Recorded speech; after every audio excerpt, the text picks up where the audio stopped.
Greetings, programs. Welcome to Stegosaurus Studios. This is some episode. I don't remember the number. I think it's 23. Maybe it's 24. 23. I don't know. Doesn't matter. Um, we have a really big shoe for you today. Not really. It's long, and I apologize. So I already have most of it edited, so I'm recording this after it's all put together. Big news is you'll see coming up that we got some driving. So I don't even remember what's next in the hit parade. So watch. I'll come back, do another introduction thing, and then back at the end. All right?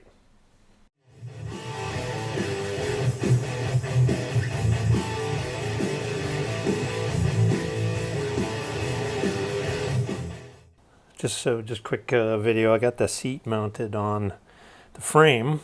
So you can see it's mounted here on some rails. And what I did was I actually have two drawer slides in here. So it's above the electronics bay, and I wanted to still be able to get at the electronics. So I put it on drawer slides so that I could slide it out of the way and still get to all the stuff here. So I'm pretty happy with that. It's supposed to have a bolt latch down here, and I messed up the latch design. So I'm actually got to mirror it and reprint it on the 3D printer, but it should, once it's mirrored and printed, it'll work just fine. So anyway, I'm pretty happy with that, and hopefully I'll get the little guy sitting in a seat pretty soon. Hey buddy, you excited to go to Maker Faire? Yeah? Are you mad at me for taking so long to make your speeder bike? No? That's good. I'm glad you're not mad at me.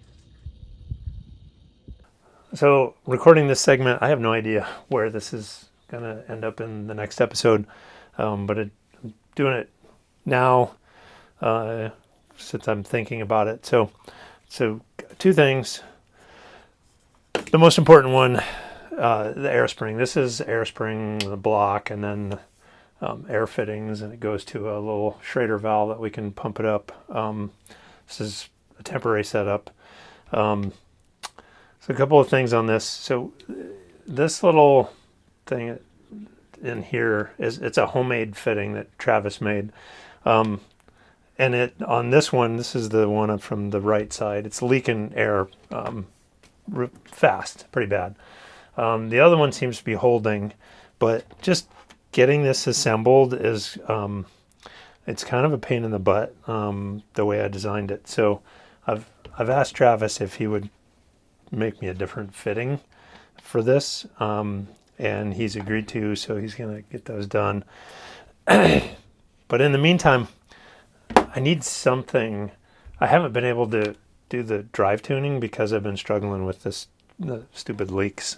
So I just bashed these out on the printer. I ran out of filament from gray, so I moved to the black. Essentially, this is just going to replace this. So that it won't have shock absorbing clearly, but I'll be able to drive it around and do the testing that I need to do, so I can get the drives tuned. So that's what these are. Hopefully I'll get the pressure, the air leaking thing resolved.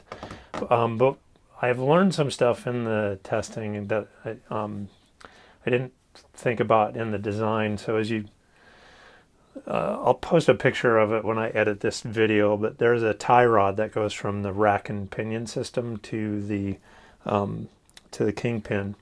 And as you pump up the air spring, the distance between the vertical distance between the rack and the kingpin grows because you're pumping it up, and it gets to a point where it exceeds the capability of the tie rod and the inline ball joint that is at the end of the rack. What the upshot of that is that I wanted, it was like 4.5 or something like that, maybe 5, I can't remember the number, inches of height change. I'm not going to be able to achieve that, and it's probably going to be, I don't know, 2 inches, 3 inches maybe, not really sure.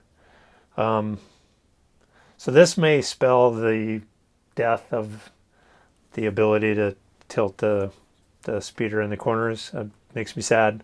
I'm still going to implement the air springs because I like the shock absorbing, what I've seen when I've had it pumped up and just been pushing it around, pushing it up and down. I think it's worth pursuing and getting that completed. So, but it may not bank in the corners like I wanted to. So, so that's it on the air springs. I've got this little thing I just wanted to show on camera. So one of the builders, Chris, made these up and gave me one of these. So and I'm going to put this on the little guy. This won't be the final thing because eventually when it's all said and done, Dummy's going to have a little leather motorcycle vest.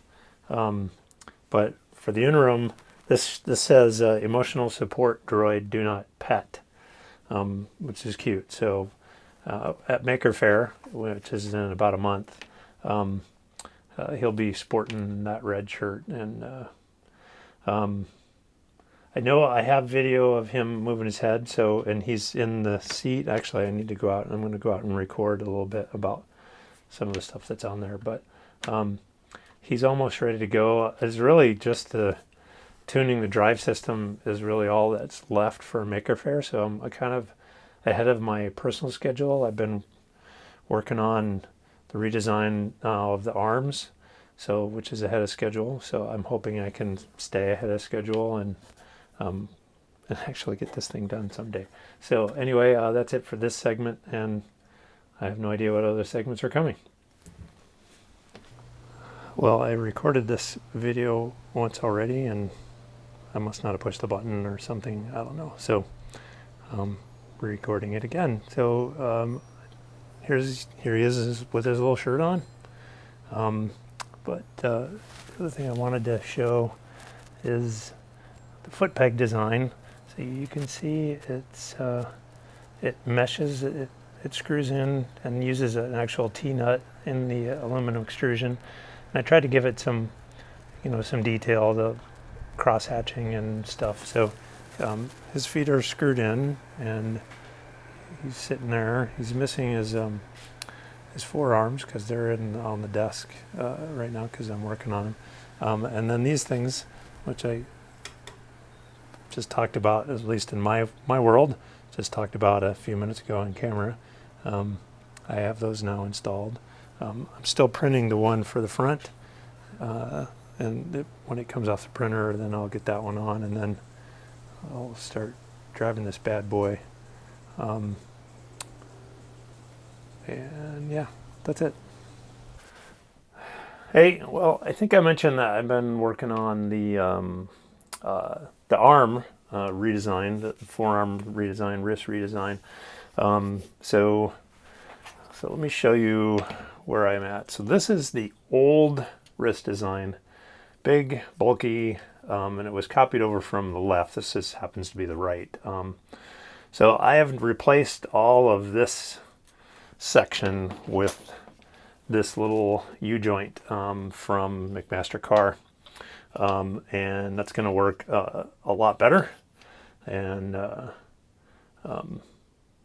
so this is the same. This will be the same design for the left arm, but for the left arm, it'll have some attachment points for a servo rod. So this spindle gets a O-ring, or not a O-ring, a bearing. This little bearing slides on that, and then it inserts into the arm. So it'll be flush once it's in there.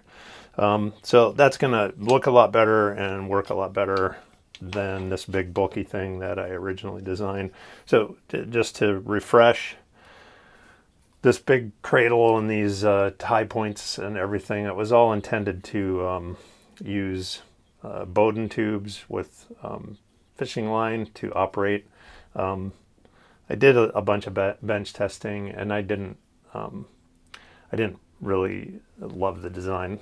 It probably would have worked, maybe, but it was a lot of stuff coming out the elbow, and So what I'm going to do, hopefully, so this is this is the right, but it's the same sort of thing. I'm going to open up a cavity inside, and I'm going to put a couple of servos. I've found some servos that looks like they'll fit, and then I'll run the servo rods up through holes in the forearm out the end, and then they will attach to these control points that'll be on the left arm. So arm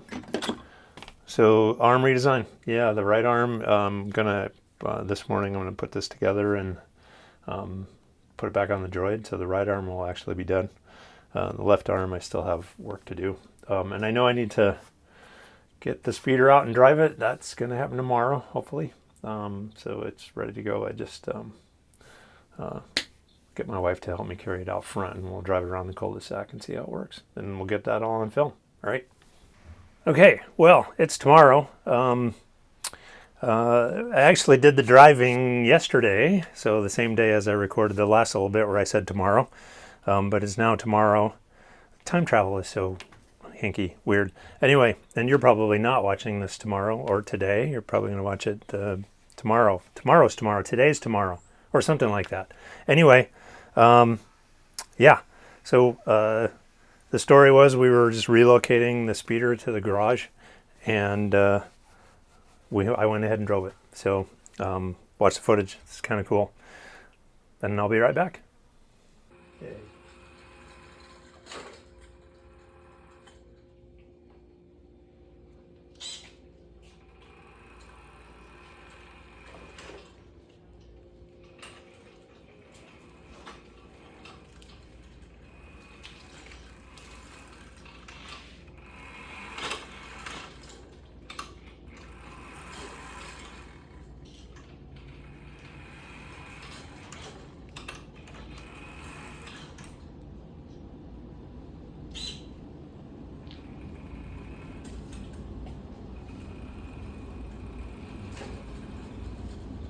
Hey, are you having fun? Apparently he's having fun. Apparently his driver's having fun too.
He likes it. Okay. Well, look, I'm back. I said I would be back, and here I am. So this will be the end of this episode. A little this, a little of that, and then the fun, exciting driving at the end. So just a couple comments on the driving. Right at the end of the section where I was out on the asphalt in the cul-de-sac, I was testing crab drive. It's not working very well. And that's because the back wheels need to match the same angle as the front wheel so that it goes in a straight line, and they're not. So what happens is it crabs, but it turns while it crabs, and it's not supposed to do that. So I need to fix that so that the back wheels move the same amount, and I know what I'm going to do. It's a software issue, so I can just change the software programming. Really looking forward to getting the shocks, the air springs back in. After driving it, it's like, wow, the air springs are really going to make a difference. It's going to be cool. Even if we don't do the back and forth, I think it's going to be a big improvement. And what else? I think that's it. So thanks for tuning in. Peace out. Have a good one.